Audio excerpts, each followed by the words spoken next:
let people join.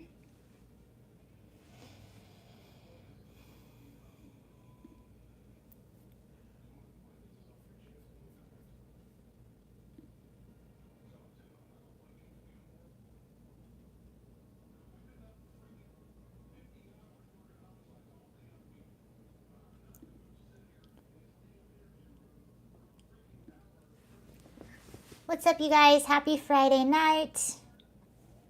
Oh gosh, so much. Okay. Hello, welcome.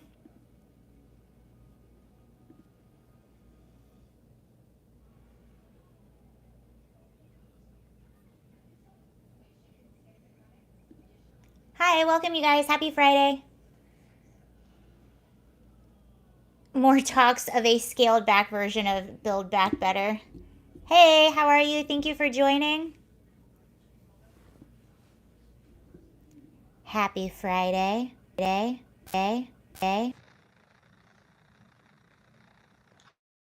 Joining. I'll get started in just a minute. Happy Friday, everyone. It was so hot out here today. It's still hot and humid. Again, you can tell by my hair. My hair predicts the weather, apparently.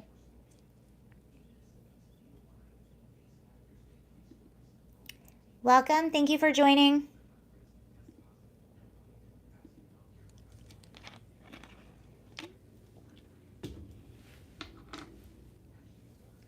I will get started right at the 2.5 minute mark. I'll give people just a few seconds to pop in. Thank you, though, for everyone that is here. You can still kind of tell. So on the 4th of July, I went out to watch fireworks outside and didn't wear any bug spray.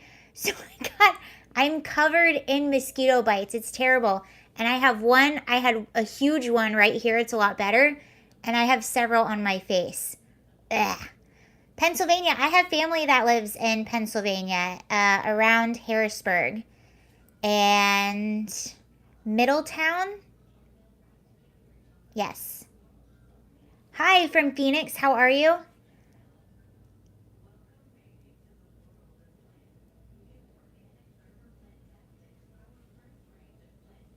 Cool. Okay, I'll go ahead and get started now. Thank you, everyone that is joining. So we're going to talk about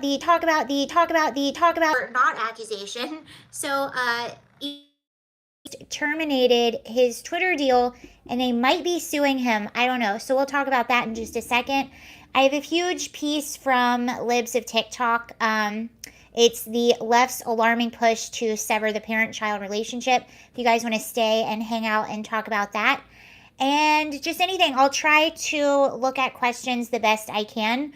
And I'll answer like towards the end. We can kind of just chat and I'll look at the questions and answer those towards the end as I can.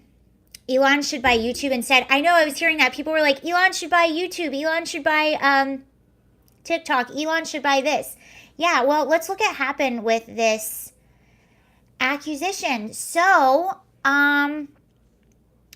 billionaire entrepreneur Elon Musk has reportedly called a halt on his proposed deal to buy giant social media platform Twitter. According to a letter sent by Musk's attorney on Friday, addressed to Twitter's chief of legal officer via Gade, he wanted to call off the deal because officials had not been able to give him the information he needed with regard to the percentage of fake bot accounts present on the platform.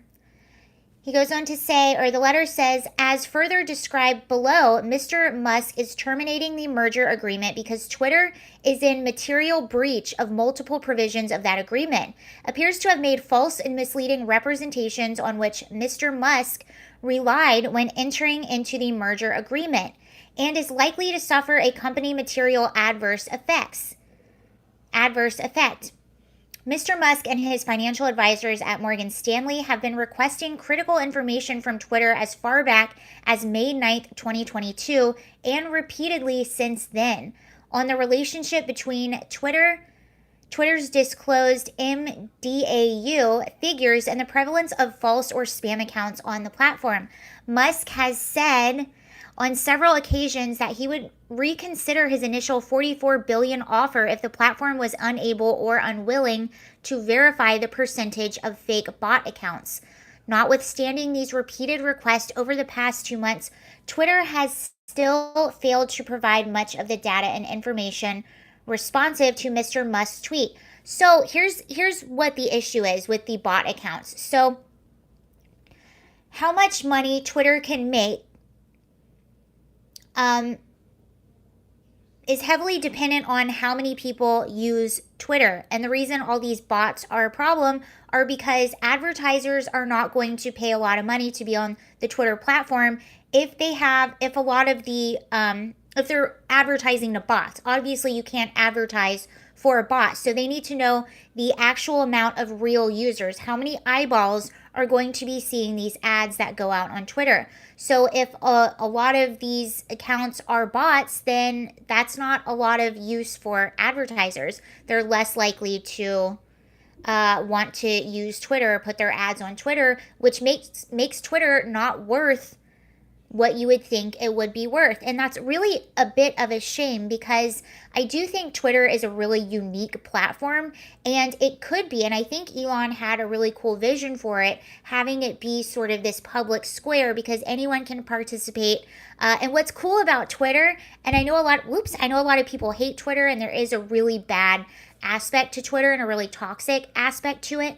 But the cool thing about Twitter is a rock star can tweet something and you can tell that rock star to like F off. You know, you get access and you're able to interact with people and you're able to have these conversations. So it could be a really cool public square. When you look at TikTok, it's videos, YouTube is videos, Instagram are photographs, and now shorts. Twitter really is just talking back and forth and interacting in that way.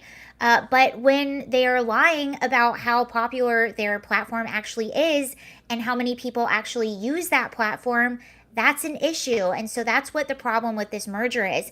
Now, since this happened, since the market closed, Twitter stock has plummeted. Tesla stock is doing quite well. I really do think that Musk did intend to buy Twitter. I wholeheartedly think that he intended to buy Twitter, but after conversations started happening, after he started seeing what was really going on and realizing, wow, there's a lot of bots on this site and it might not be worth what it appeared to be worth when I was thinking about buying it. I really do think that he fully intended on buying it. Absolutely. Somebody said the only reason why I got back on Twitter was that Musk was going to purchase it. As of literally 30 seconds ago, I have deactivated my account. So it'll be curious to see what's going to happen. And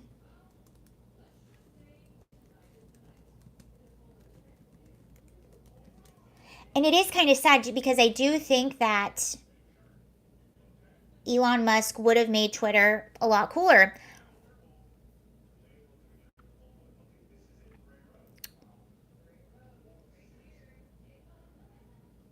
Okay, so now Twitter is saying, and by the way, this is like very much developing because all of this information just came out. But Twitter says now that it's going to sue Elon Musk for trying to back out of the deal. Twitter's message to Elon Musk after his attempt to bail. The Twitter board is committed to closing the transaction on the price and terms agreed upon with Mr. Musk and plans to pursue legal action to enforce the merger agreement.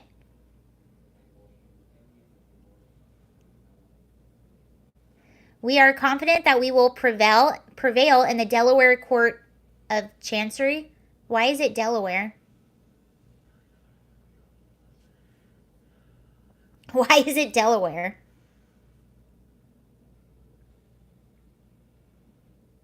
If you've been following the twists and turns of this deal, it's not a surprise that Twitter plans to put up a fight. Soon after Musk said that he would buy Twitter and take it private, he began laying the groundwork for why he could back out, claiming that Twitter wasn't being forthcoming about the number of bots on the platform.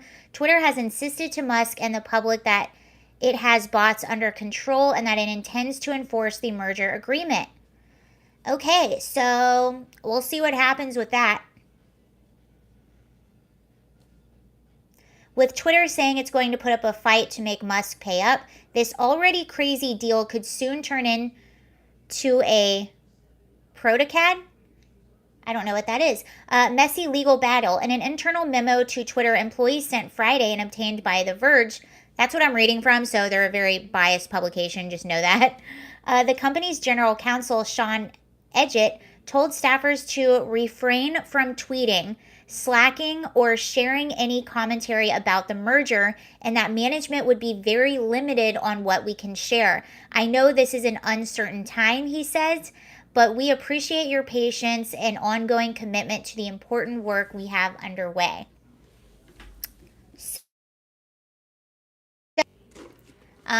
If they don't have any legal standing, but here's the thing, if this was a part of their terms and they really didn't do their part on the terms that were laid out for the acquisition to happen or for the merger to happen, then I don't know how Twitter would have standing on that. So that's very much developing, and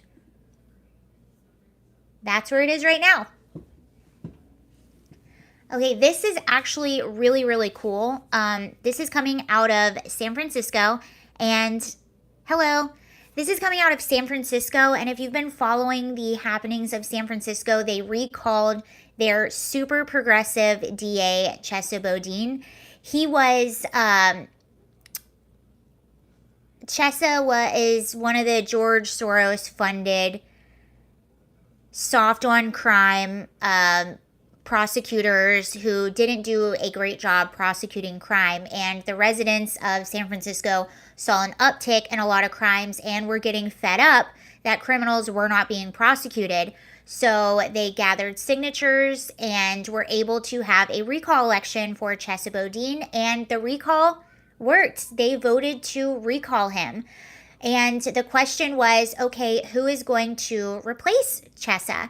And now we know who it is. And I love this story. I think this is so really, really cool. And I like stories that actually give me hope that people can stand up and make a change. And that's what they're doing in San Francisco. So the new prosecutor got sworn in today. And this is who the prosecutor is. So it says San Francisco Mayor London Breed appoints Brooke Jenkins as San Francisco's new district attorney. Jenkins quit her job as a prosecutor to join the effort to oust her boss, Chesa Boudin, who has since been recalled. Breed says this is cool. Breed says she sacrificed her career to fight for the people of this city. I think that's so cool. So she gave up her job, not knowing whether this recall was going to work out or not. She gave up her job so she could dedicate herself to the recall campaign, and now she's going to be the DA. I think that's so cool. Okay, it goes on to say, San Francisco's new DA says enforcing drug crime laws will be among her first actions to end open-air drug dealing. We are a city of second chances, but the truth is that we have to draw a line with people who choose to hate, violence, and live a life of crime. This is what she said. She also said, this is the new district attorney in San Francisco. She also said, holding offenders accountable does not prelude us from moving forward with vital and important reforms. As a Black and Latina woman, I know very well the inequities that exist in our criminal justice system. They are a part of my lived experiences. I have more of what she says. Excuse me. She said, responsible reform does not have to come at the expense of public safety, and public safety does not have to come at the expense of reform. As your district attorney, I promise to balance both the pursuit of justice and safety for all. Under my leadership, the San Francisco District Attorney's Office will work diligently every single day to restore order to our city and bring our city back to the beautiful city we know it is and the world-renowned place that everyone loves to come visit. I want to make clear, holding offenders accountable does not prelude us from moving forward. Oh, I already read that. Okay. So I think that's really cool. This is the woman that had the recall for Chesa Bodine, and now she is being sworn in as the new district attorney for San Francisco. Yes, hopefully she gets rid of all the needles and doo-doo on the streets. Well, she did say she wants to fight. One of the biggest problems in San Francisco is their open air drug use, their open air drug scene, where people are just shooting up all over the place. They have a big problem with needles all over the place. They have a problem with people defecating in the streets. They literally have a poop patrol. She will probably be DA until the next official election, and then the public will elect. So she was appointed by Mayor London Breed, and she will be the DA until whenever their next upcoming election will be. So let's see when that is.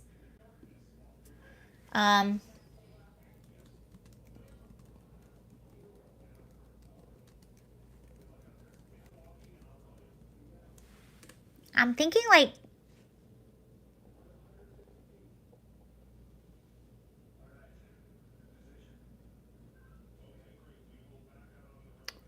I honestly don't know. I'm guessing at least a year or two, I think. I don't know. We'll have to see. General municipal election. Okay, November 8th. California primary. Wait, you know what? I think,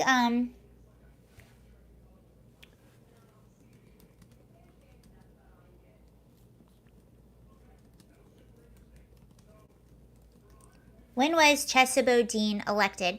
Oh, my leg's asleep. That's not fun. Bodine was elected in the San Francisco District Attorney in 2019. I think they hold 4-year terms.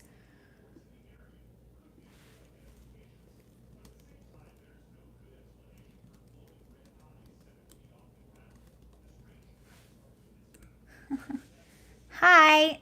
Oh, my leg's asleep. That sucks. How long does a U.S. District Attorney serve?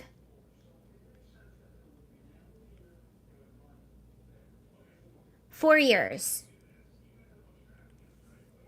So, maybe 2023, actually. I think 2023. Yeah, it's the worst. Because I always sit weird in this chair and then my leg falls asleep. But I love that story. I think that's so cool.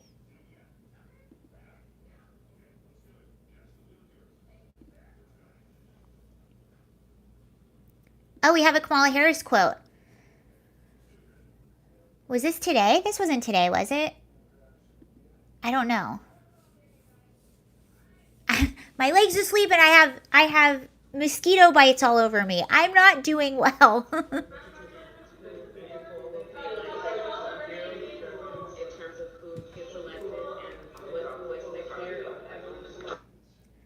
Okay, that was a little mumbled, but this was Kamala Harris. Well, this really does highlight the importance of election and who will be elected in terms of who gets elected. Why does she always talk like that? Why does she always talk like that?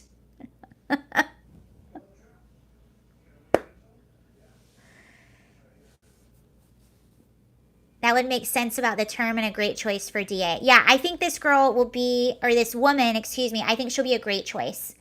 And I really applaud someone who is willing to put everything on the line for a cause. And you already know that she cares about the people of San Francisco. Otherwise, she wouldn't have done that. And that's like a huge problem with a lot of these politicians. Like, they don't actually care about the people. They care about their political future, or they care about their ideology, about how they look to everyone, but they don't actually care about the people. I want to see the time capsule. You guys, wait, is that true? Because I can't. Okay, let's look this up together. At least Elon Musk shook up the status quo at Twitter. I agree. I think that's always okay, whoa. Okay, so apparently, like we were talking about the Guidestones in Georgia and how they were blown up. So they do know that this was a politically motivated attack, but I don't know what the political motivation was. So there's all. Sorry about that.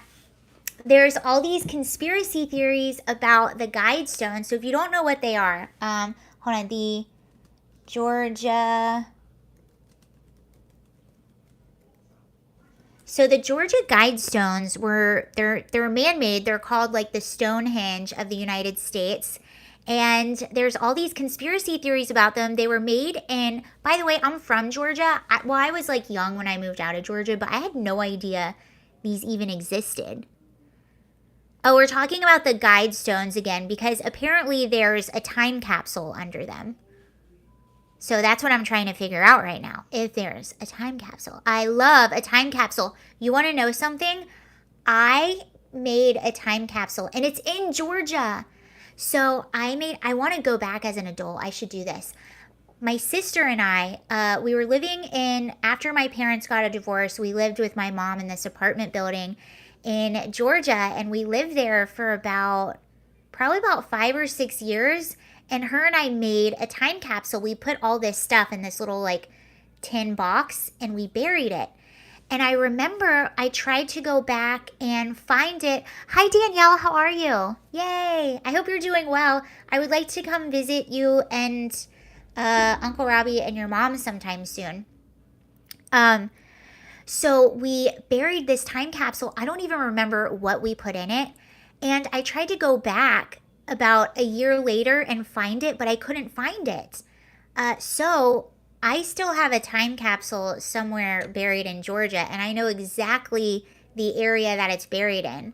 So maybe one day I'll make a special trip and see if it's still there, unless. But nothing would have happened though because the apartment building is still there. So they wouldn't have no one would have dug in that area. I also buried a pet duck. I had a pet duck when I was little named Herbie, and it started getting a little bit too old, so I needed to take it to the pond. I got it when it was just a little chick, and I needed to take it to the pond so it could live its duck life. And before I did that, a friend of mine also had a duck. It was obviously both of us were like, Mom, can we have ducks? And our parents each bought us a duck. But her duck was around the same age, and she was like, well, let me keep it for a few days, and then I'll release them together, because she was going to release hers in a few days at a pond. So she was like, that way they know each other, and I'll keep it for a few days. She killed my duck. My duck accidentally put his head under a little piece of cardboard, and it suffocated its stuff. Anyway, the duck is also buried next to my time capsule. So there's that. Okay, so the time capsules were built in 1980, and it was built by a guy under a fake name. Nobody knows exactly why they were built, but there's a lot of conspiracy theories going out because get a metal detector. That's a good idea.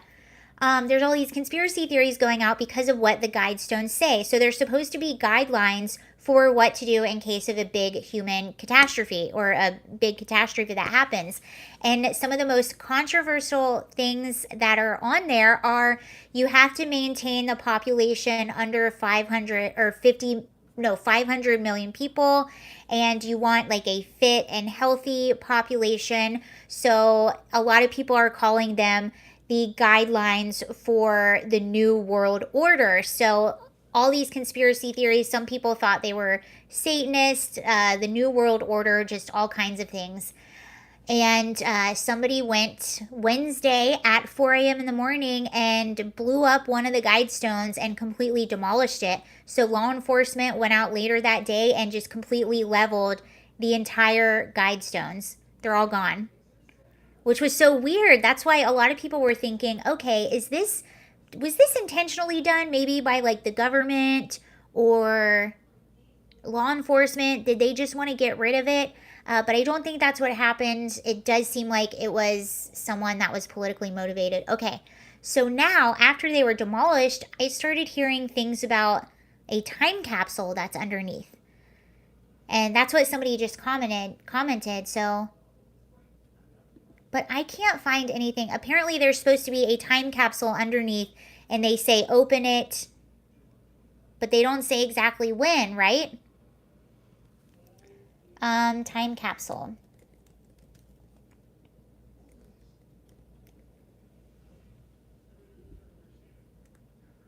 Okay, so somebody said that Ancient Aliens.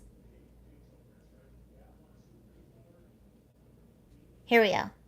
Someone said Ancient Aliens has an episode on them, so that would be an interesting episode to watch. Okay, I'm pulling up an article right now about the time capsule. It's just going to take a year to pull up. Okay. Elbert County, Georgia. Where is that? I was from Gwinnett County, Georgia. The bombing and subsequent removal of the Georgia Guidestones has drawn international attention. In an age of creepypasta and social media rumors, the so-called American Stonehenge was a draw for those who enjoyed real-life intrigue or just good old-fashioned craftsmanship. All that is left of the once iconic attraction is a patch of exposed Georgia clay and soil in the middle of an open Elbert County clearing. The pieces of the monoliths that made up the monument, weighing more than 230,000 pounds, have been hauled away. However, with the demolition of the granite monument, one mystery remains. What was found beneath the Georgia Guidestones? The silver lining for some this week was the promise of a time capsule that reportedly was buried beneath. A slab on the ground of the structure, which appeared to be unfinished, led many to believe the time capsule was placed 6 feet below this spot on ... that was to be opened on ... Neither date of its placement nor the date of it. Neither the date of its placement nor the date it was meant to be opened was completed. That did not stop county officials from doing a quick search. Ooh. Officials with the Elbert County Road Department brought in an excavator to dig down the required 6 feet. I didn't know this happened. Using a tape measure to ensure accuracy. The only thing officials said they found when workers hit the 6-foot mark was more dirt. Well, that's crappy. This, of course, is in sharp contrast to a meme going around on various social media sites which claim a signed issue. This, of course, is in sharp contrast with a meme going around on various social media sites which claim a signed issue of Playboy magazine featuring Burt Reynolds, a Peterbilt emblem, an A-track of the Saturday Night Fever soundtrack, and several dozen Quaaludes were found in a box. All clever throwbacks to the era the stones were erected, but not anything that was actually found beneath the wreckage. What if that was actually in there? How funny. Let's see. A signed issue of Playboy magazine featuring Burt Reynolds, a Peterbilt emblem, an A-track of the Saturday Night Fever sound. However, this is not the last mystery. However, this is not the last mystery surrounding the 42-year-old faux Neolithic structure. Investigators want to know who planted the bomb that destroyed and destabilized the roadside attraction in the heart of the granite capital of the world. The Georgia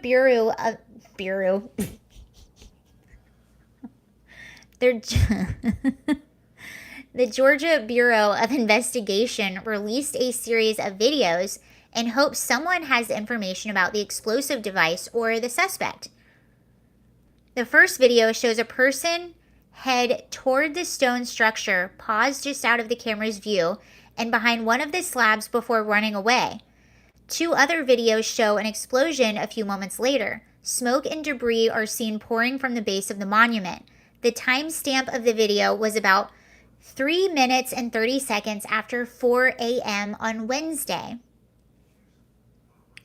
Okay, so do you guys remember, like, when this first broke, everyone was like, this is why all these conspiracy theories were going around that the government was involved, because everyone was like, okay, we have surveillance footage of the explosion, but where's the person? So come to find, there is surveillance footage of a person running behind. Yeah, apparently. Should we watch it? Hold on, let me see if it'll play. Of course, there's an ad.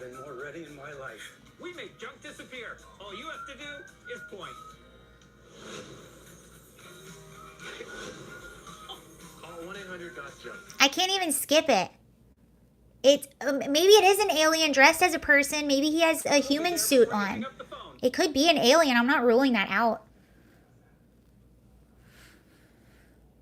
Video shows the moment the Georgia Guidestones in Elbert County blew up. This is surveillance video sent by the GBI from just after 4 o'clock this morning. Video also shows what appears to be a silver or gray car speeding away from the scene. Right now, local, state, and federal agencies are working to determine who's behind that explosion. The attraction was unveiled in 1980 and has drawn many people over the years. The man whose company maintains the site says vandalism has happened before, but never like this. We actually had to install cameras several years ago after the vandalism got so bad.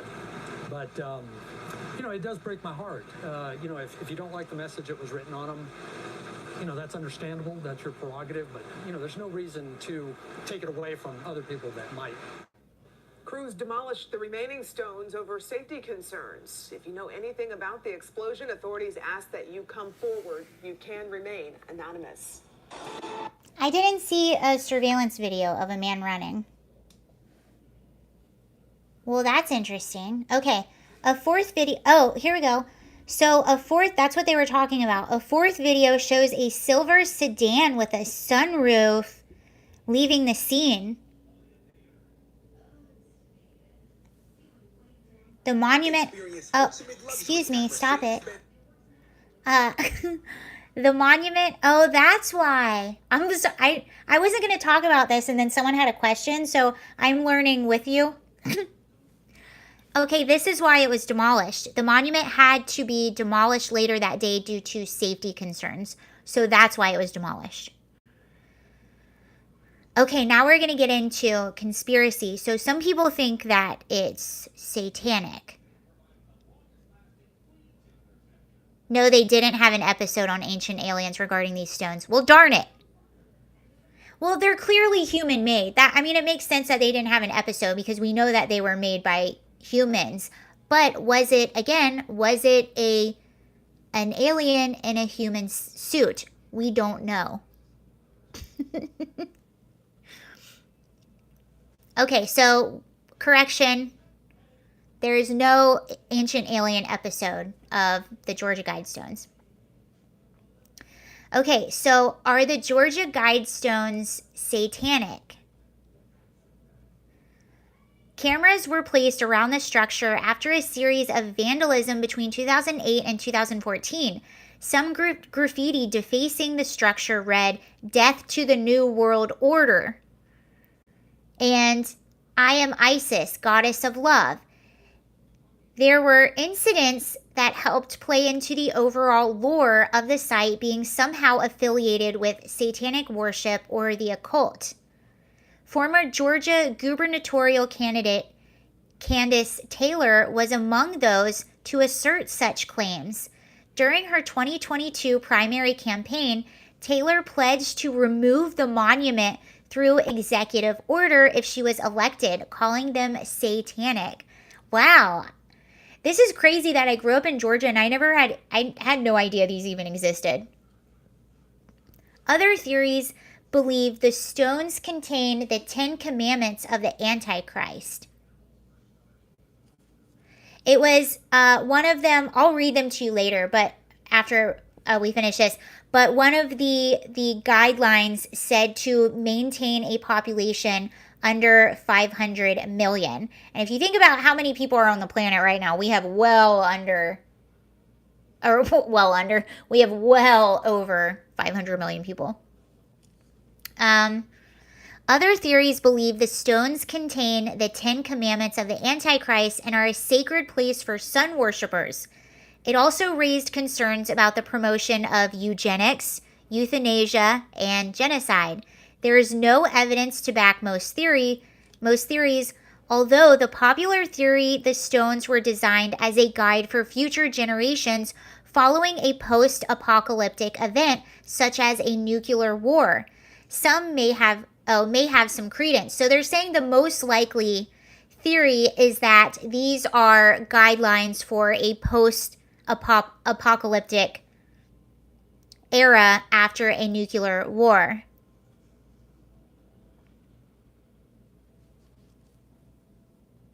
Okay, now this is what was written on the Guidestones. What was written on the Guidestones? The stones had several languages on them. It is widely believed they were picked because they were the most dominant languages for Judeo-Christians across the globe. Many liken the stones to a modern-day Rosetta Stone. So the English portion of the inscription reads, so these are like the 10 guidelines.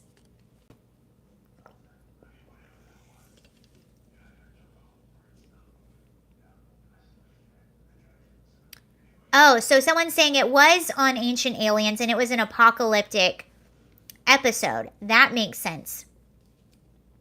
An episode on the apocalypse. That makes sense. Okay. These are the 10 guidelines on the stones.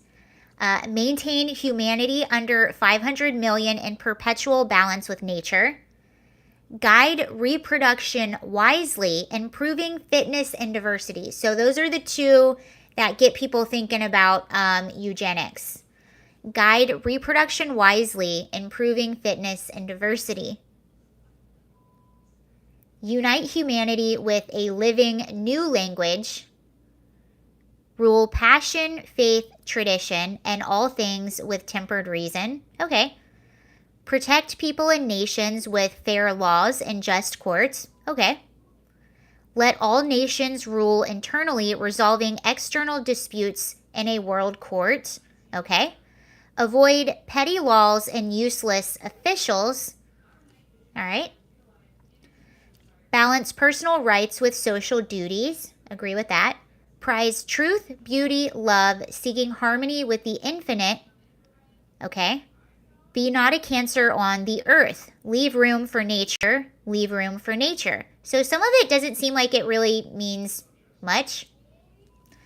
Okay, it says the English slab was at the far north and working around the structure clockwise. Those same phrases were reportedly repeated in Spanish, Swahili, Hindi, Hebrew, Arabic, traditional Chinese, and Russian. So those were the languages. Officials said it was the slab containing Swahili and Hindu that were destroyed in the bombing. Okay. Oh, I didn't know that. So the slab that was destroyed in the bombing was the slab that contained Swahili and Hindu. I wonder if it was targeted in any way, if they meant to get a specific slab, or if they just randomly placed it hoping the whole thing would blow. I don't know. Okay, so could the Georgia Guidestones tell time? Akin to the belief that the Stonehenge was created as a solar calendar, the stones actually did hold a few features that were able to indicate the passage of time. Okay, I can't help it, but every time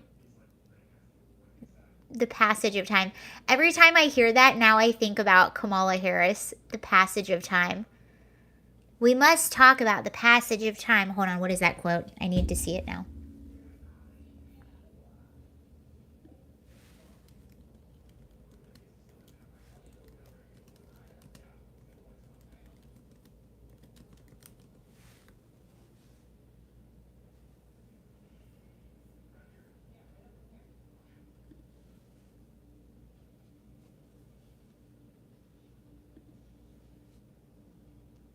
In ancient times, stones were used to tell time. Here's a quote by Kamala Harris, and then I'll keep reading that. Yeah, stones in the sun. They did. They used the sun and stones and shadows to tell the time. So if the shadow is going this way, it was like 2 p.m. or whatever. This is Kamala Harris. This is why I think of Kamala Harris every time I hear the stones shadows were used too. Yeah.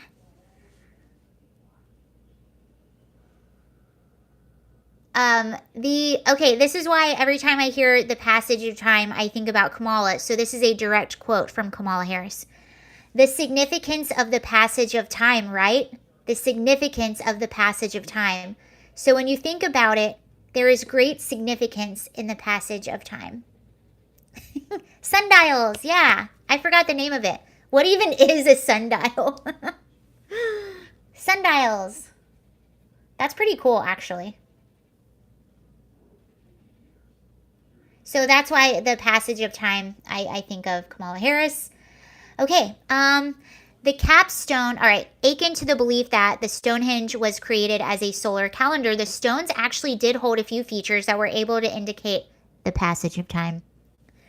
The capstone allowed sunlight to pass through each day at noon, shining the center to indicate the time of year. That's pretty cool, actually. The 4 outer slabs, which were also arranged to track the lunar declination cycle. Wow. A hole was drilled in a portion of it that would align with the North Star, and a slit would correspond with the solstices and equinoxes. That's pretty cool, actually. However, it is not clear if the answer as to who built the sometimes controversial structure is in the stars or right here on Earth. A man credited with commissioning the stones is Robert C. Christian, although that is widely regarded to be a fake name. Christian approached the Elberton Granite Finishing Company commissioning them to create the structure on behalf of a small group of loyal Americans. In June 1979, he told them that he had been planning this for nearly 2 decades, but wanted to remain anonymous. The project sourced local granite and cost more than $100,000, according to reports. A 5-acre site was purchased just east of Georgia Highway 77, about 7 miles north of Elberton, Georgia. The stones were revealed in a ceremony witnessed by up to 300 people. During it, Representative Douglas Barnard read the message. In order to wow, this is really interesting. So this was planned for 20 years and it cost over $100,000. So clearly they had funding, whoever this was, and this had been planned for a long time. In order to avoid, okay, so this was what Douglas Barnard said when they revealed the stones during this ceremony with 300 people that were there. In order to avoid debate, we, the sponsors of the Georgia Guidestones, have a simple message for human beings. Now and for the future, we believe our precepts are sound and they must stand on their own merits. Christian then transferred the deed to the structure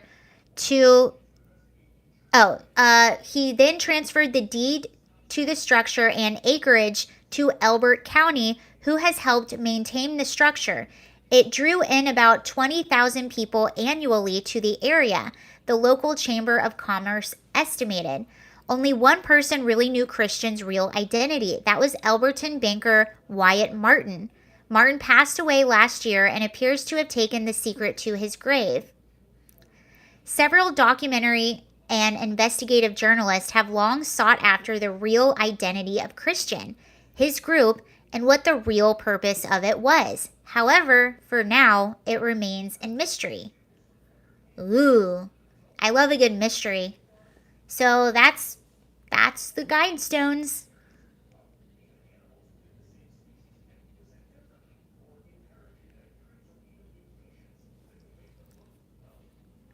I want to know if the person Or if anyone involved is still alive, that would be...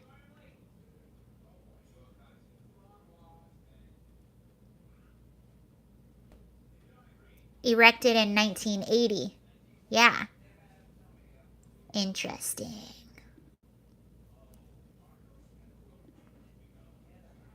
Hello.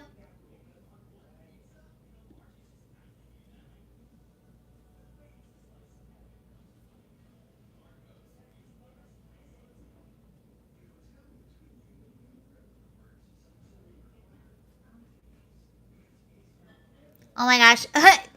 Wait, Tucker Carlson made a joke about the Guidestones. Let me see if I can play this.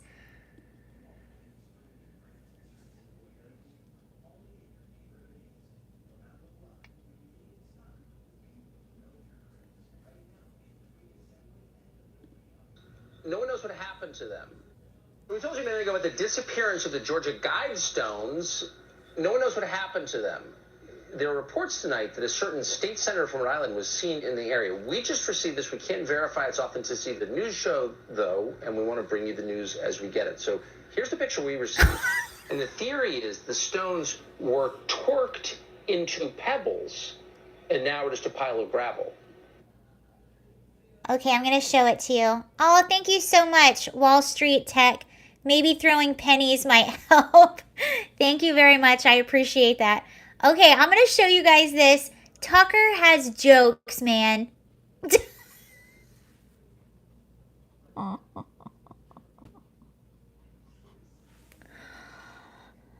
Do you remember the senator, the twerking senator? What's her name?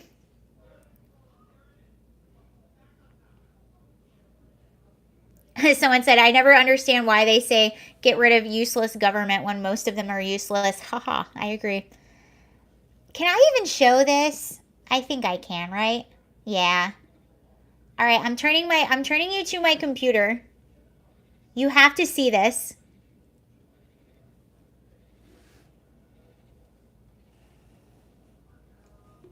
Tucker's talking about the Guidestones. We told you a minute ago about the disappearance of the Georgia Guidestones. No one knows what happened to them. There are reports tonight that a certain state senator from Rhode Island was seen in the area. We just received this. We can't verify its authenticity. The news show, though, and we want to bring you the news as we get it. So here's the picture we received.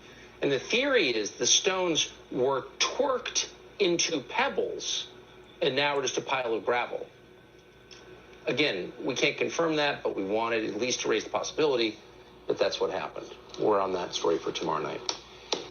We told you a minute ago about the disappearance of the Georgia Guidestones. No one knows what happened.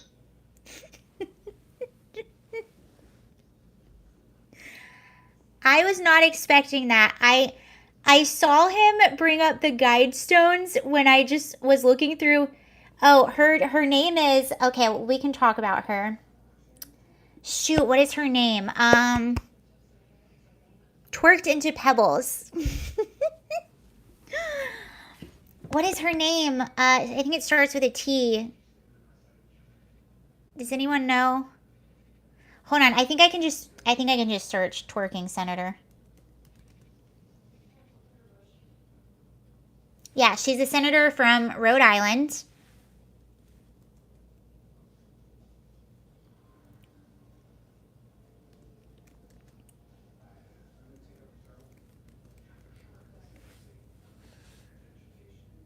Tierra Mack, that's it. Okay.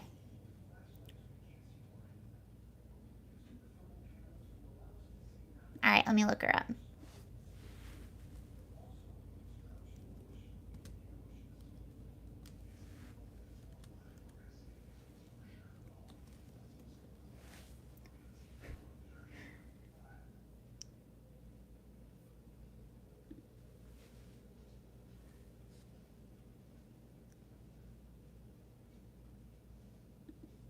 Okay, just give it a second to pop up and then I'll read about that. Yeah, this person is a senator. It's interesting. I was listening to a debate on this on the Hill, and there was one woman defending this. Hopefully this comes up. Okay, so here's the story.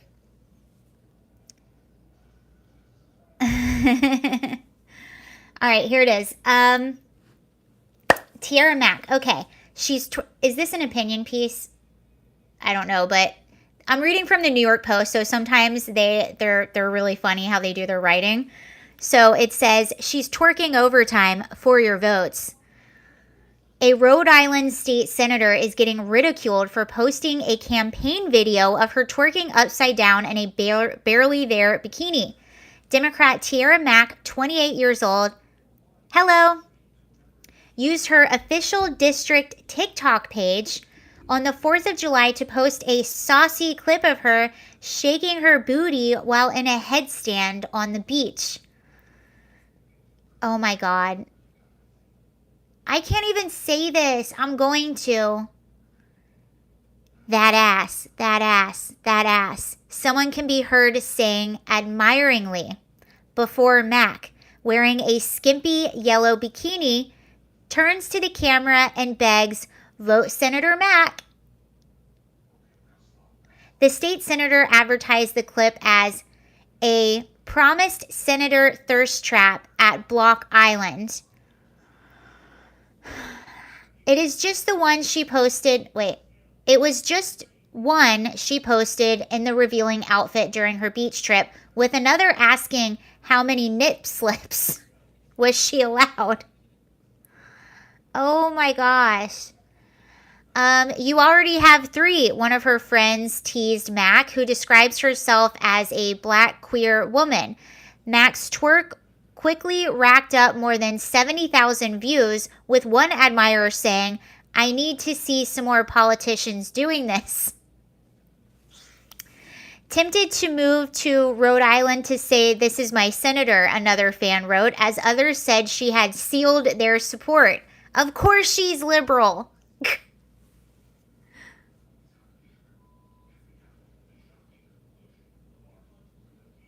Naysayers, however, quickly ripped her for needing to rely on a tacky stunt to get votes. This is what's running for our country. We are in serious trouble, one commentator wrote, while another said, if her opponent doesn't use this video, do they even want to win? Another accused her of having set the race back years with this, while another told her, I don't ever want to hear you complain about how women aren't respected in this country after posting this. Tucker Carlson, here's Tucker again. If you did not see his segment on this, you are missing out on life. Tucker Carlson was among those poking fun at Mack's performance, playing the clip on his Fox News show and saying sarcastically that her demonstrated talent proves that she was the next rising star of the Democratic Party. We saw Tiara Mack, head in sand, twerking, and we thought, man, that's the Democratic Party. Mack was unrepentant, keeping up the clip and replying to critics, and even posting a video claiming that her twerk had been a powerful illustration of body autonomy. The conversation around my body twerking upside down are directly correlated with the conversation that's happening in the United States right now, after the overturning of Roe versus Wade, she reckoned. The crux of the conversation about abortion is about body autonomy, she said, also linking it to trans rights and intersex rights. Okay, so is Dianne Feinstein getting in on this twerk action? It's just, I don't understand. First thing, any Democrat that's defending this, you don't get to say anything about Donald Trump now. You don't get to say anything about his bombastic comments, his off-the-cuff humor, calling people names. You don't get to say anything about that now if you're defending this too. Because they're saying, some of the defense I heard was, she's just a person, or you're looking at this, but you're paying attention to this, but you're overlooking all of her achievements and all that she's done. And she does have achievements, but the same thing I used to tell my teenagers, why would you... of course, this is what people are going to pay attention to. Why wouldn't you lead with those achievements and tell people what your achievements are and why they should vote with you? Why would you lead with this? And the issue is, and people were also saying, well, she's just a person. She's allowed to have a personal life. Well, this was on her official professional TikTok account, and she did this and then asked for votes. So that's where that issue is as well.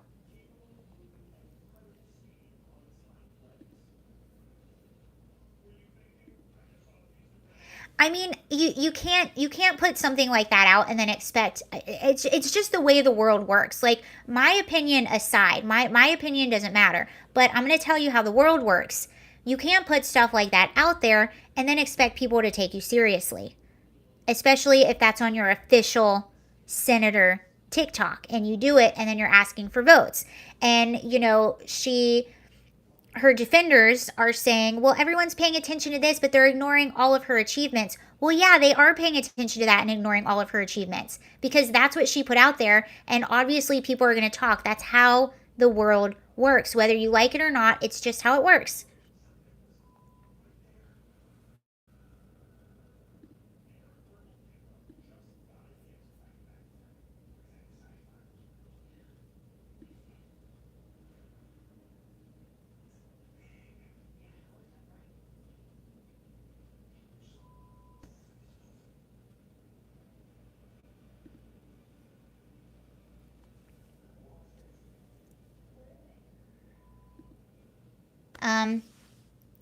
Yeah, but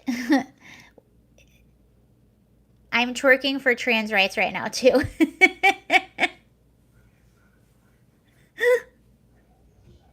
And here's the thing, like when you already have, so she's also passing this, hold on, let me go to her, let me see if I can find her Twitter.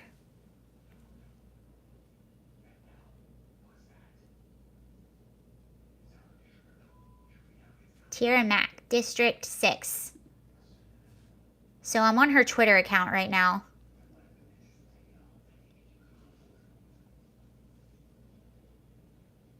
Okay, but see you later.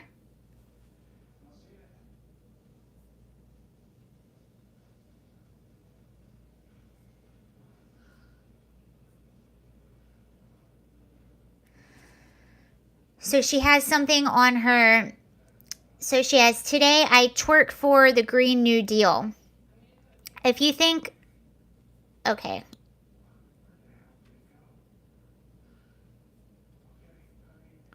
Twerking for the human right to safe housing. Okay, so a lot of her thing is twerking.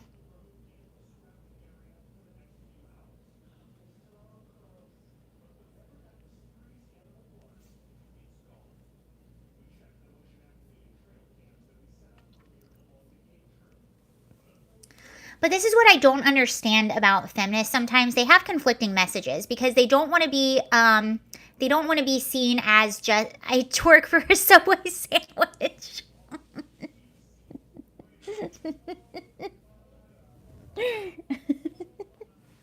But this is what I don't understand. Go to her TikTok. Oh. But this is what I don't understand. I can't because I'm on my phone and TikTok's on the phone. This is what I don't understand about feminists, though, because they're like, I'm more than just a sex object. But then they do stuff like this. They have stuff like the slut walk, or they have stuff like Free the Nipple Day. And then they twerk and they walk around like, I don't understand. It's confusing. I don't understand the messaging. Because if I was a pervert, I would be like, heck yeah, I'm all about women's rights up here in the slut walk. You just keep doing what you're doing and I'll just sit back and like the same with Free the Nipple. Funny story, by the way. I don't understand the messaging. What am I supposed to do? Tell me what to do. My last day, so when I moved to Los Angeles, I lived in Colorado for about 5 years. And I was actually working on, I'm more than a sex object, yet, excuse me, you're not going to objectify me. I'm going to objectify myself. Maybe that's what it is. Maybe that's what it is. Maybe it's like, no, you don't get to objectify me. I get to objectify me.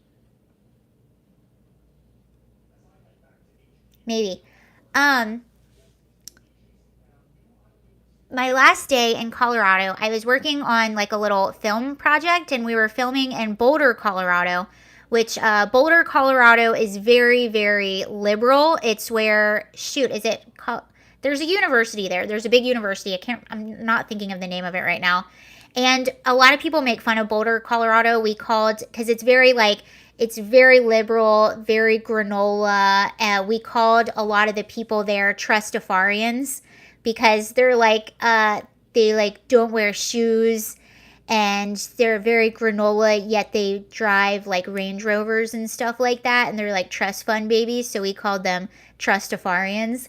Anyway, so we're filming, and we're like in downtown Boulder. There's like an outside mall that is very popular, and we're filming, and I'm noticing, I'm like, there's a lot of women walking around without shirts on, like literally without shirts on, boobs out, everything. And I'm just thinking like, okay, it's just, I'm thinking in my head at the time, okay, it's just crazy liberal Boulder. Boulder is just weird and a thing in and of itself. So I'm like, okay, it's just crazy liberal Boulder. And then I just started seeing more and more and more. And I realized that we were down there filming on Free the Nipple Day. They were having a big Free the Nipple extravaganza in Boulder, Colorado. And I will say, it wasn't the type of shirtlessness that you probably want to see without, yeah. So that was my last day in Colorado. It was Free the Nipple Day. There's a day for everything. It was disturbing. It sure was. But it's just so funny, because that just goes to show you how just crazy liberal Boulder, Colorado is. It's absolutely beautiful, by the way. Boulder is beautiful. I loved going there and walking around and stuff. But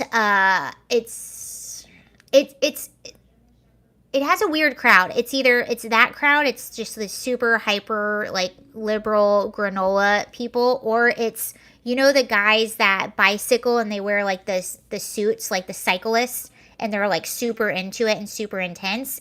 It's the Trustafarian crowd, and then it's that crowd. So it's very interesting dynamics in Boulder, but I highly recommend going. It's very beautiful.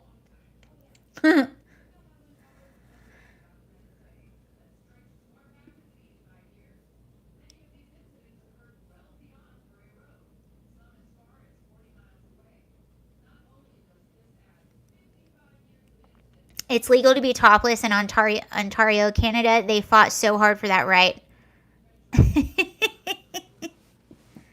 But isn't it counterintuitive in a way? Like, I think it was Ben Shapiro that said, if you don't want men to stare at your boobs, put a shirt on.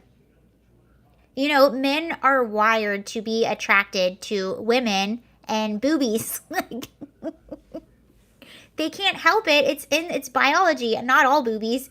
But, like, I love the way that Ben Shapiro said it. He's like, hey, if you don't want men to stare, maybe put a shirt on.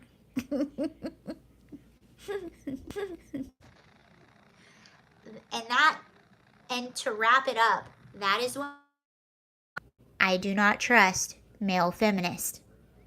They are the sneakiest and slimy of all the men. I do not trust a male feminist.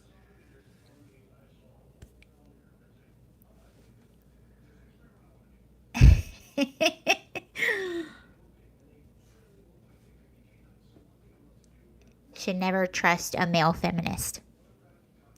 My favorite, there are these guys on Aereo. It's pronounced on Aereo. Did you forget the T, or is that how it's? I'm confused.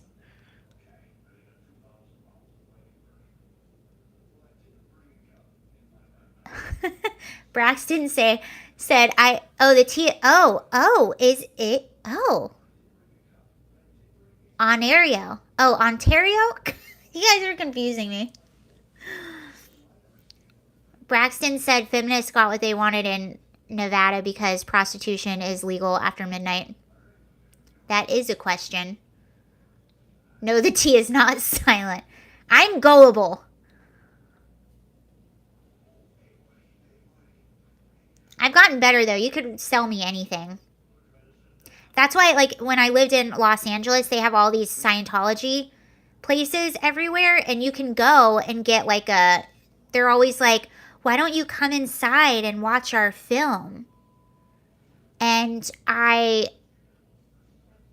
thought about doing it. I was with a friend when we passed by one of those Scientology places, and we were like, what if we just do it just to be silly and to see what they're all about? And I was like, I don't trust myself.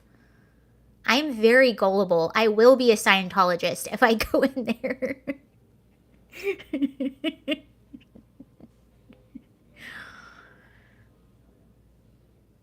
Yeah, drink this. Okay. Just kidding. I'm better.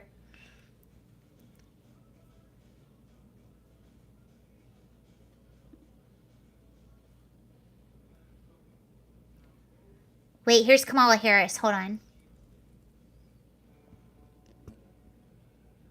Yes, you can get a free assessment. So I actually, I went to improv school in Los Angeles, and they have, there's this one Scientology center. It's called the Celebrity Center, which I don't know why it's called that, but you can go in and get like a free, like, you can go to like brunch. They do brunches on Sunday, and yes, you can get a free assessment where they like give you this, you sit down and you talk to a person, and they give you like this personality test. And I do know a girl she was actually kind of an odd girl now that I think about it, but she actually went into one of those places and sat down and got an assessment, but she did the whole thing in character. So she pretended to be like a person that she wasn't. She was just acting the whole time. But she did the whole thing in character. And I was like, I commend you. I can't do that because I'm gullible. I'm going to go in there and I'll never come out. The Celebrity Center is where Tom Cruise hangs out sometimes. I will say it is a beautiful building. Like, it is a gorgeous building. Okay, hold on. This is, man, Kamala Harris. I'm going to have a lot of material later. Kamala Harris is, what is she saying? Okay, I'll just play it for you. Hold on. Roe v. Wade over the past 5 decades. Okay. By the way, before he asks this question, so he's going to ask, did Dems fail by not codifying Roe versus Wade over the past 50 years? Before she answers it, I'm going to give you my answer. And I'm going to say, yes, they did fail, especially under Barack Obama, where they had a super majority. They could have probably very easy codified it into Roe versus Wade. With that super majority, they had the votes, but Obama himself said that it wasn't high on his list of priorities. And they probably could have actually recently, they could have codified this into law. They did try to pass legislation. The problem is they went too far. And this is what they do every time. This was Kamala Harris and Joe Biden. They went too far because they said it wasn't a codifying of Roe versus Wade. It was an expansion of Roe versus Wade, because they had it to where you could have an abortion after the point of viability. And here's the thing. They didn't get Manchin's vote, and I think Sinema, but Manchin is pro-choice. So if they didn't go so far, they might have been able to pass that. But they went too far, which is what they do in this administration. Okay, so let's listen to her answer. Or I'll play it again. When you look back, did Democrats fail, past Democratic presidents, congressional leaders, to not codify Roe v. Wade over the past 5 decades? I think that, to be very honest with you, I do believe that we should have rightly believed, but we certainly believe that certain issues are just settled. Certain issues are just settled. Clearly we're not. No, that's right. And that's why I do believe that we are living sadly, in real unsettled. When you look back, Just in case you didn't understand what she said. So he said, did Dems fail by not codifying Roe versus Wade over the past 50 years? And she said, I do believe that we should have rightly believed, but we certainly believe that certain issues are just settled. They're just settled. And we're living in real unsettled times. It's like, who's preparing? Like, this is what I don't understand. Even, I know she's a very terrible politician. I know she's terrible in interviews, but it's like, you know that these are the questions. These are the questions that are going to be asked. So you couldn't at least come up with a BS answer that sounds just a little bit better than that? Just a little bit better? We all know it's going to be a BS answer, okay? We expect that. But you couldn't make it sound just a little bit better. Can we listen to it again? Let's listen to it again. Kamala is the greatest political mind of our times. Absolutely. Oh yeah, I did. I have her election comment. We'll listen to that next. These are also you guys, I have so much material for my social media right now. This is like, why are you torturing us, Sarah? Because you're here and I'm going to torture you. Ha ha ha. Okay, let's listen to it again. when you look back, did Democrats fail, past Democratic presidents, congressional leaders, to not codify Roe v. Wade over the past 5 decades? I think that, to be very honest with you, I do believe that we should have rightly believed, but we certainly believe that certain issues are just settled. Certain issues are just settled. Clearly we're not. No, that's right. And that's why I do believe that we are living, sadly, in real unsettled. When you look back, did playing it Democrats again. fail, past Democratic presidents, congressional leaders, to not codify Roe v. Wade over the past 5 decades? I think that, to be very honest with you, I do believe that we should have rightly believed, but we certainly believe that certain issues are just settled. Certain issues are just settled. Clearly we're not. No, that's right. And that's why I do believe that we are living, sadly, in real unsettled. Okay, let me find the election one. There's so many coming out today, I can't keep up with it. Put it on loop. I'm going to put it on loop and play that as I go to sleep. That's going to be like my white noise at the end of the night. That helps me slumber.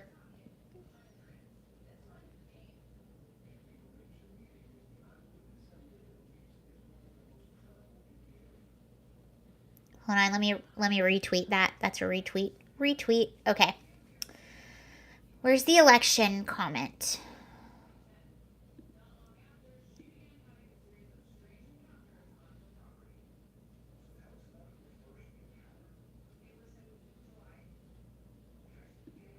Wait, here's Biden earlier. Well, you guys did. Oh, I don't think I played this.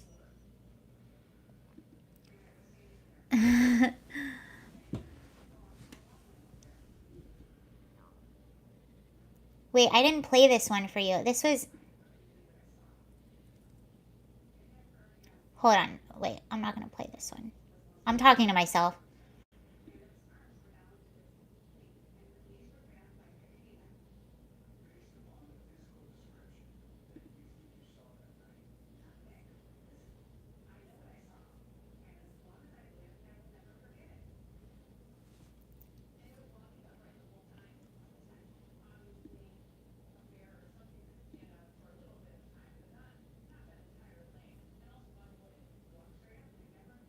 So Kamala Harris said, she was in a meeting and she said, well, I would play it for you, but it's kind of it's kind of like mumbly, so you can't hear it very good. But it says, Kamala Harris says, well, this really does highlight the importance of elections and who will be elected in terms of who gets elected.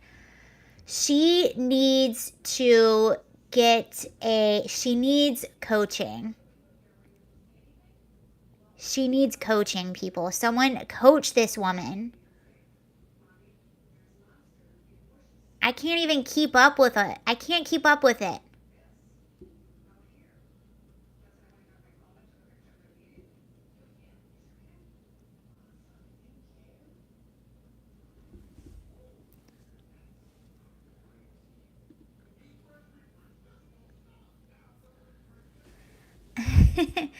She needs coaching and a good assistant. Well, reports were coming out from her office that she was not very good to work with, and she didn't like to prepare.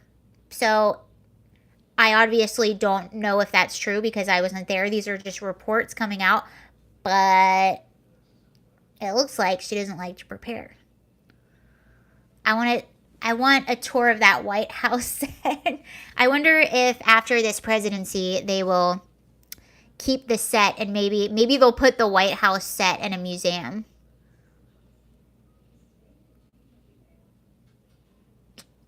Yeah, I mean, it's clear she doesn't prepare. Like the types of questions, and you have to understand something about when she goes to get interviews. These are already going to be pretty softball questions.